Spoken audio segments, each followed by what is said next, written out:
Did you miss me? Brie Marie D, Boston Banner bound. Well, if we were going with the stats, we would be mistaken because now the Celtics are 6-1 when it comes to the second night of back-to-backs. Super disappointing loss here in Miami, especially because they had a 14-point lead in the third quarter. That was absolutely demolished by the hands of Bam. He destroyed the Celtics single-handedly with 30 points on the night. Celtics sadly lost this game 98-95. I'm going to break it down for you super quick. Celtics on a traveling back-to-back, they had just gotten beat again by the Orlando Magic. I'm not going to talk about that again. Sore subject. We knew that Al Horford was going to be added to the injury report, but we did not expect Jaylen Brown to also be added on the injury report. But Robert Time Lord Williams III was an addition to the active roster tonight. Another late scratch, super late actually, to the game was Jimmy Butler for the Miami Heat. I was super nervous super early in this game because the Celtics committed 4 fouls in 27 seconds, 2 of which were by Sam Hauser. And I was like, guys, we're literally all bench right now. We don't have any more backups. So fouling out is not an option. Please keep the fouls under control. Celtics took an 11-0 run and then the lead going into the half up 8. Tatum had 21, White had 13, and stupid Max Strus. He, is an annoying pest of a former player for the Celtics. He had 13 at the half, but then non-existent, didn't score again, and had 13 for the whole game. So he got shut down real quick after half, but he was getting real on my nerves at the beginning of this game, let me tell you. Third quarter was weird, right? Because they had a 14-point lead, and then all of a sudden, it was just a tale of 2 parts of a quarter, if that's even possible. Heat went on a 10-3 run, cut the lead to 7. Then there was 8 turnovers in 10 minutes. Celtics literally always will hate third quarters. Doesn't matter. Just can't stand them. The lead was then cut to 5 with the help of Victor Oladipo. Shout out to him. I'm super happy for him. Glad that he looks good, but hate when it's against the Celtics, if you know what I mean. He had a hot hand off the bench and making an impact for the Heat. Celtics still maintained a lead, though, at the end of the third quarter, up 7, 82-75. Tatum had 28. Derek White had 23. Bam had 21 at this point. Strus, like I said, 13. Kyle Lowry with 2.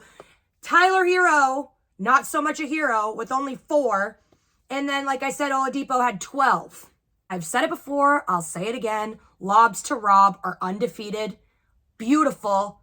It was epic. But then all of a sudden, time froze, but in a bad way, because the Celtics didn't score for 5, almost 6 minutes. I don't know what happened. It just Rob's powers just negatively impacted the team, and it was just we couldn't buy a bucket. Another thing that Tyler Hero did today was he passed up a wide open layup and or dunk right under the rim, very Ben Simmons-like, and it was super awkward. But then all of a sudden, he came back to life, ended the game with 9, but honestly, those late buckets really helped the Heat win the game. So it really pissed me off. He contributed to the 15-0 run that the Heat had to take the lead over the Celtics. And you know it's bad when No Timeout Joe finally calls a timeout during that 15-0 run when it's needed. Was it maybe a little too late? Yeah. Joe needs to learn about timing of timeouts, and I'll get to that at the end because, Joe, you're on my shit list right now, bro. Tatum was scoreless in the fourth quarter until he got an and one call with 2 minutes and 19 seconds to go in the game. They fouled Bam late in the game, and it was actually a good call because it would have been an easy layup for him, but instead he was forced to go to the free throw line, and he's not a good free throw shooter, and he only made 1 of 2, so it was a good choice there to foul him. No easy buckets. Grant Williams came out of nowhere, hits a big 3 to tie the game with 30 seconds to go. And we thought that the Celtics were getting momentum here. But Bam strikes again. He gets a bucket to take the lead. And now here, I told you I'd come for you, Joe. And here's where I'm coming for you. There was 20.4 seconds left on the clock. Celtics had possession after that Bam bucket. Why on earth, with 2 timeouts left, you don't call one to advance the ball and maybe call a play? You just let them run it out? Why? What is the point of that? You need to learn when to call a timeout and to focus and write up a play for them. Don't just let them play it out. Not when they're down. Come on, dude. Just not a good look, Joe. Figure it out. I know you're a rookie head coach, interim head coach, but you got to know when you need to pull the trigger and call a timeout. What are you saving timeouts for with 20 seconds left? You had 2 of them. That would have been the time to call it. Very disappointing there. I will blame Joe on that one. And because of that, Tatum threw it into traffic, causing a turnover, and it was a wrap from there. We tried to foul. There was a foul to give. We fouled again. There was 0.2 seconds left. He missed the free throw, but then made the second one, which in reality, he should have just missed the second one too. So the clock would have just ran out instead of giving the Celtics like that one like Hail Mary attempt at the end there. And Celtics couldn't get it done. Peyton Pritchard had the ball in his hands to try and shoot a 3. Airballs it instead. Game is over. Celtics lose again. Held to under 100 again. Lost the game 98-95. Now they were on a 9-game win streak. How the turntables. They're on a 2-game losing streak now. All in a matter of one shitty road trip to Florida. I hate Florida. Now they come home to take on the New York Knicks on Thursday and then the Lakers on Saturday.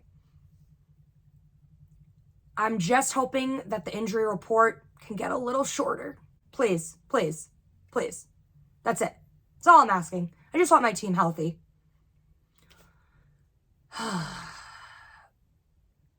The struggles of being the best team in the NBA. Sometimes you lose, but it's the way that you lose that's stressing me out. I'm not using the excuse of they were the hospital Celtics tonight. I'm not using that excuse. They didn't have their best player in Jimmy Butler. They had Bam killing the game. And he's like, what, in his mid to late 30s as well? So it's like, can't underestimate a team. Just can't do it. And Celtics were looking good. Like I said, they were winning at half. Tale of 2 halves here. But there's no excuse to blow a 14-point lead in the fashion that you did. So, moving on. Celtics are still the best in the NBA, the best in the East, but the 76ers, surprisingly, are clawing at our backs. Now they're 3 games behind us in the standings. So, we'll see what happens. This has been Brie Marie Day, Boston Banner Bound.